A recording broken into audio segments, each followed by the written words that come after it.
How does a film satirising inherited wealth and class resentment manage to feel like the most comfortable and risk-averse movie of the year? How to Make a Killing is John Patton Ford's black comedy follow-up to his original Emily the Criminal. Glen Powell plays Becket Redfellow, the illegitimate disinherited grandson of a billionaire patriarch played by Ed Harris. Becket decides to murder his way up the family tree one relative at a time, narrating as he regales a priest from death row in full unreliable narrator mode. The film earns a few genuine laughs. Zach Woods is perfectly cast as a pretentious hipster artist who signs photos as the white Basquiat. Topher Grace commits fully as a perma-tanned evangelist who buddies with El Chapo. Bill Camp quietly brings more humanity to his scenes than anybody else in the film. And Jessica Henwick is grounded and warm in a role that could have been nothing.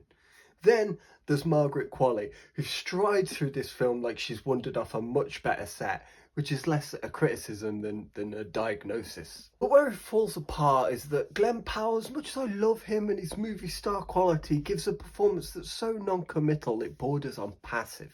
The film can never decide if Becket is a sympathetic underdog or a stone-cold sociopath, and that ambiguity makes this film less interesting than it could have been. It just feels evasive rather than taking a stand on its main character. The film also avoids getting under the skin of Becket, so we get little insight into his changing aims. And it's based on a 1949 Ealing comedy film called Kind Hearts and Coronets, which pulled off this tightrope walk with ice-cold precision and savage wit, whereas this version replaces the razor with a rubber knife.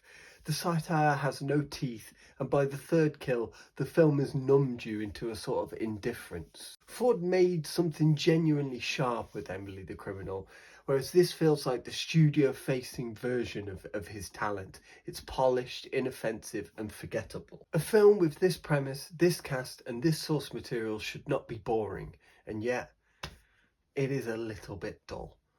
I did still enjoy this, but still, what's the last dark comedy that actually had the guts to commit to its own darkness?